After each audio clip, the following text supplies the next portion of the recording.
Welcome to another Build a Clock, and today I'm going to show you how to build this app in 5 steps and super fast.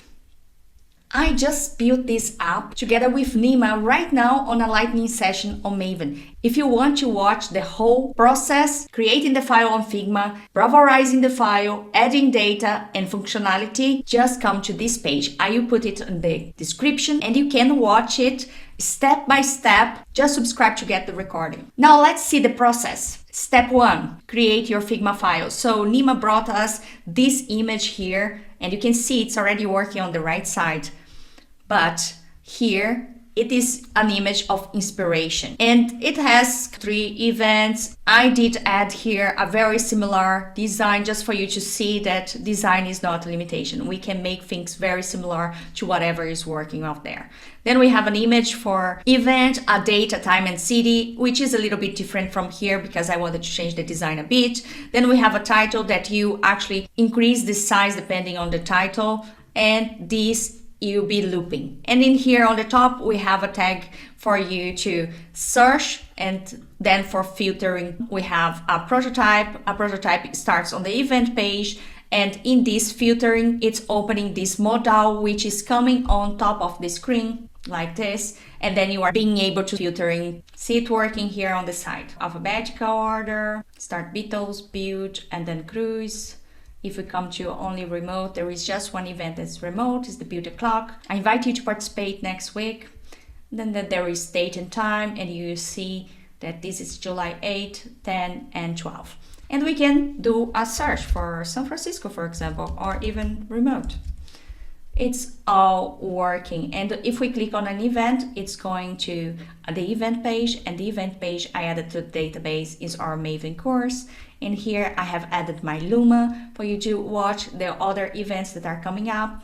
And you have the cruise one just also showing the lightning session. I have used 21 Bravo tags. You can see all of these between square brackets here are Bravo tags. One of them very fairly used is the skip tag. And you have several other status bar dark that makes this status bar be black. You have container on top, which is just keeping the search on top. You have search input text and action filter, that is this one. If I write something that doesn't exist, it won't show anything. But if I write something else that's on the page, it is filtering. You also have a container with an open URL. That's when you click, you are going to that URL. You have a share tag that when I click on this share, I am able to share the URL of that event with someone else, the same way you use in other apps. You have a title and you have a sort here with radio boxes. And in this, we have a group, and each of these items have a state, and this one is giving a value of date and time. Then you are giving a value of sort and of alphabetical. So this is building the step 1, having Figma and browserizing your file. Step 2, come to your Airtable. So I have created a database here and have added an ID to start, a unique number for each of those items. When you have a details page, you need that ID. You have a title that is different for each of them. Then you have a city that has just text on it. Then you have a date too and a date. And a date too, it's actually for the one that's managing the Airtable to be able to easily click and change data. And then we created a field, which is a formula that is concatenating the date and time and creating a very specific format, even with the city here and some dots in between, which look very cool. You have the URL and the image. So URL field is a URL type of field too, and the image is a type attachment and has an image inside it. For me to connect this, I have created a personal access token inside my Builder Hub, put a name, and then give it a scope of read and select the database you want.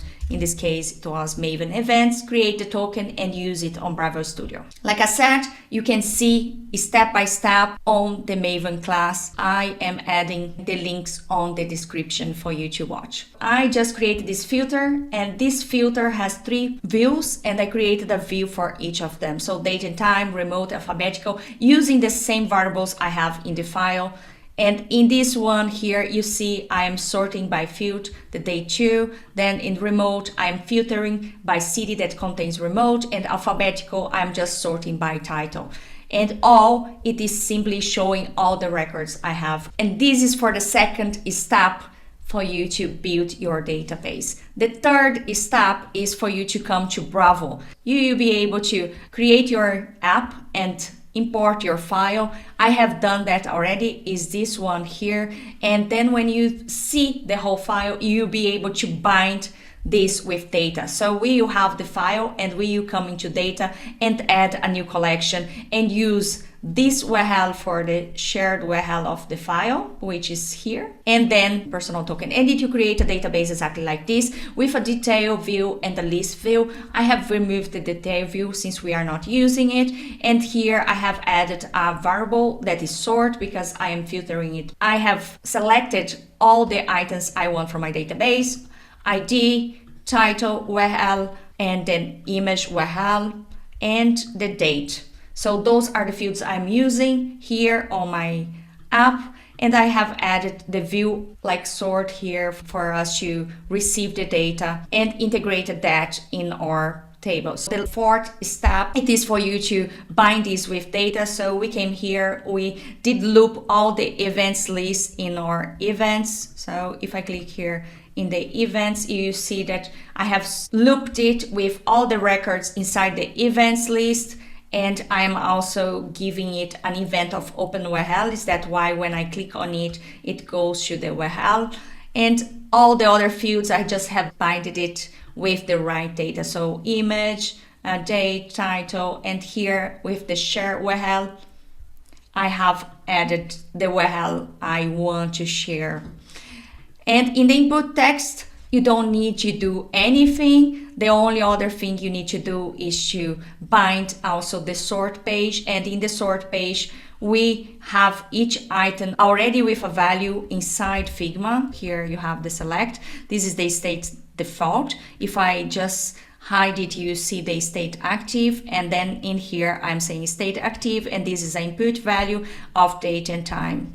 And the others follow the same. So you see that in here, the value is remote, and in here, the value is alphabetical. And these match all the views I have. And that's why I'm using this formula here on Bravo to get my view equals whatever it's coming. So in here, I have the checkboxes there, and in this input, giving a value of sort, and I have an action remote that is going to the events page and refreshing it. And I can show an alert if it goes an error. And that's why when I click in here and I decide to go, I see the selection from my database directly. And the 50th step is for you to test on your phone or publish to the stores. And here you have it, working app in a very short amount of time. So now it's your time. Next week, we start our first cohort.